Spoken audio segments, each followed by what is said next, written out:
Hello दोस्तों, कैसे हैं आप सब। अपनी पसंदीदा कहानियां देखने के लिए हमारे वीडियो को लाइक, शेयर और चैनल को सब्सक्राइब कीजिए। और हाँ, बेल आइकॉन पर क्लिक करना भूलिएगा मत। ये कहानी हल्कू नाम के एक साधारण किसान की है। एक ऐसा किसान जो दिन भर जी तोड़ मेहनत के बाद भी अपनी रोजमर्रा की जरूरतों को पूरा करने में असमर्थ था। उस बेचारे ने अपना खून पसीना एक करके जैसे तैसे 3 रुपए कंबल के लिए जोड़े थे। आज वही रुपए उसके हाथ से निकलकर साहूकार की जेब में जा रहे थे। हल्कू ने आकर अपनी पत्नी से कहा, सहना आया है, लाओ जो रुपए रखे हैं उसे दे दूं, किसी तरह गला तो छूटे।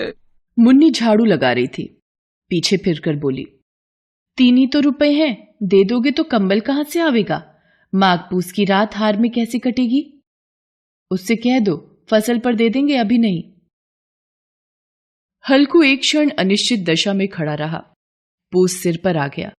कंबल के बिना हार में रात को वो किसी तरह नहीं जा सकता था, मगर सहना मानेगा नहीं। घुड़कियां जमाएगा, गालियां देगा।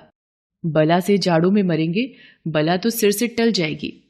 ये सोचता हुआ हल्कू मुन्नी के समीप आकर खुशामद करते हुए बोला, ला दे दे, गला तो छूटे, कंबल के लिए कोई दूसरा उपाय सोचूंगा। मुन्नी उसके पास से दूर हटकर आंखें तरेरते हुए बोली, कर चुके दूसरा उपाय, जरा सुनो तो कौन सा उपाय करोगे। कोई खैरात दे देगा कंबल, ना जाने कितनी बाकी है जो किसी तरह चुकने ही नहीं आती। मैं कहती हूं तुम क्यों नहीं खेती छोड़ देते, मर मर काम करो, उपज हो तो लगान दे दो।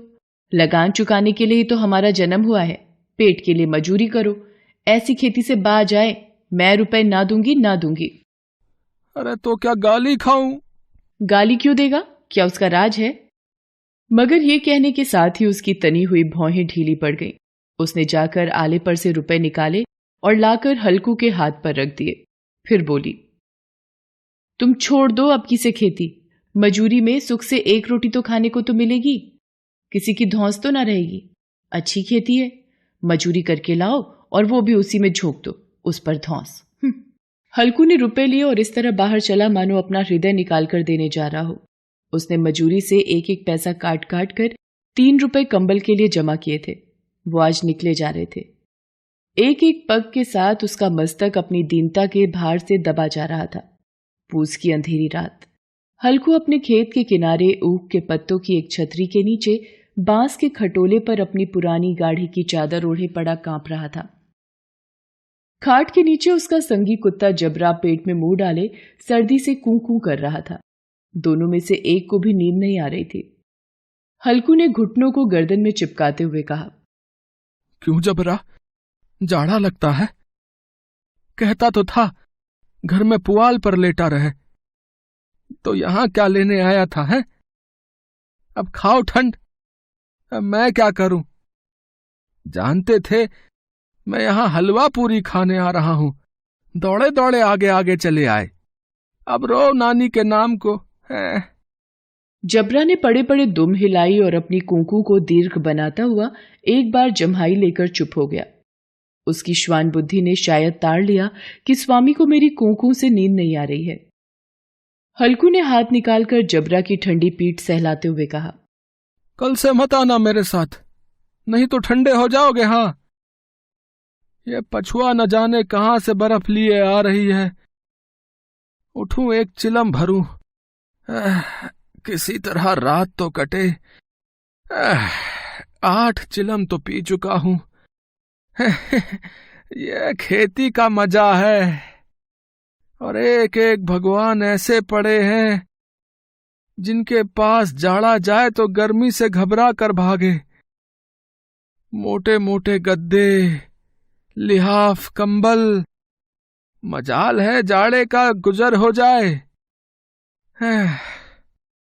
तकदीर भी खूब है, मजूरी हम करें, मजा दूसरे लूटें। हल्कू उठा, गड्ढे में से जरा सी आग निकालकर चिलम भरी। जबरा भी उठ बैठा। हल्कू ने चिलम पीते हुए कहा, पिएगा चिलम, जाड़ा तो क्या जाता है, जरा मन बदल जाता है।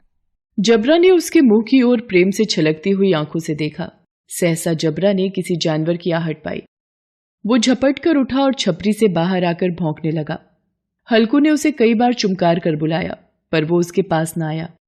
वो हार में चारों तरफ दौड़ दौड़ कर भौंकता रहा। 1 घंटा गुजर गया। रात ने शीत को हवा से धतकाना शुरू किया। हल्कू ने उठकर अपने दोनों घुटनों को छाती से मिलाकर सिर को उसमें छिपा लिया। फिर भी ठंड कम ना हुई। उसने झुककर आकाश की ओर देखा और कहा, अभी कितनी रात बाकी है? सप्तऋषि अभी आकाश में आधे भी नहीं चढ़े। ऊपर आ जाएंगे तब कहीं सवेरा होगा। हल्कू के खेत से दूर गोली के टप्पे पर आमों का एक बाग था। पतझड़ शुरू हो गई थी। बाग में पत्तियों का ढेर लगा हुआ था। हल्कू ने सोचा, चलकर पत्तियां बटोरूं और उन्हें जलाकर खूब तापूं। रात को कोई मुझे पत्तियां बटोरते देख ले तो समझे कोई भूत है। कौन जाने कौन जानवर ही छिपा बैठा हो। मगर अब तो बैठे नहीं जाता। उसने पास के अरहर के खेत में जाकर कई पौधे उखाड़ लिए और उनका एक झाड़ू बनाकर हाथ में सुलगता हुआ उपला लिए बगीचे की तरफ चला। जबरा ने उसे आते देखा तो पास आया और दुम हिलाने लगा। हल्कू ने कहा, अब तो नहीं रहा जाता जबरू। चलो बगीचे में पत्तियां बटोर कर तापे। टांठे हो जाएंगे तो फिर आकर सोएंगे। अभी तो बहुत रात है। जबरा ने कूं कूं करके सहमति प्रकट की और आगे आगे बगीचे की ओर चल दिया। हल्कू ने आग जमीन पर रख दी और पत्तियां बटोरने लगा। जरा सी देर में पत्तियों का ढेर लग गया। हाथ ठिठुरे जाते थे, नंगे पांव गले जाते थे। उसने कुछ ही क्षण में पत्तियों का पहाड़ खड़ा कर दिया। इसी अलाव में वो ठंड को जलाकर भस्म कर देगा। थोड़ी देर में अलाव जल उठा। हल्कू अलाव के सामने बैठा आग ताप रहा था। एक क्षण में उसने दोहर उतार कर बगल में दबा ली। दोनों पांव फैला दिए, मानो ठंड को ललकार रहा हो, तेरे जी में जो आए सो कर। ठंड की असीम शक्ति पर विजय पाकर वो विजय गर्व को हृदय में छिपा न सकता था। उसने जबरा से कहा, क्यों जब्बर, अब ठंड नहीं लग रही है ना? जब्बर ने कूं करके मानो कहा, अब क्या ठंड लगती ही रहेगी। पहले से ये उपाय न सूझा, नहीं तो इतनी ठंड क्यों खाते हैं? पत्तियां जल चुकी थी। बगीचे में फिर अंधेरा छा गया था। हल्कू ने फिर चादर ओढ़ ली और गर्म राख के पास बैठा हुआ एक गीत गुनगुनाने लगा। उसके बदन में गर्मी आ गई थी, पर ज्यों-ज्यों शीत बढ़ती जाती थी उसे आलस से दबाए लेता था। हल्कू को ऐसा मालूम हुआ कि जानवरों का एक झुंड खेत में आया है। शायद नीलगायों का झुंड था। उनके कूदने दौड़ने की आवाजें साफ कान में आ रही थी। उसे ऐसा जान पड़ा कि नीलगाय खेत में चर रही हैं। उसने मन में कहा, नहीं, जबरा के होते जानवर खेत में नहीं आ सकता। नोच ही डाले। मुझे भ्रम हो रहा है। कहाँ? अब तो कुछ सुनाई नहीं देता है। मुझे भी कैसा धोखा हुआ। जबरा, ए जबरा! जबरा भौंकता रहा, उसके पास न आया। फिर खेत के चरे जाने की आहट मिली, लेकिन उसे इस जाड़े पाले में जानवरों के पीछे दौड़ना असह्य जान पड़ा। जबरा फिर भौंक उठा। जानवर खेत चर रहे थे। फसल तैयार है। कैसी अच्छी खेती थी, पर ये दुष्ट जानवर उसका सर्वनाश किए डालते हैं।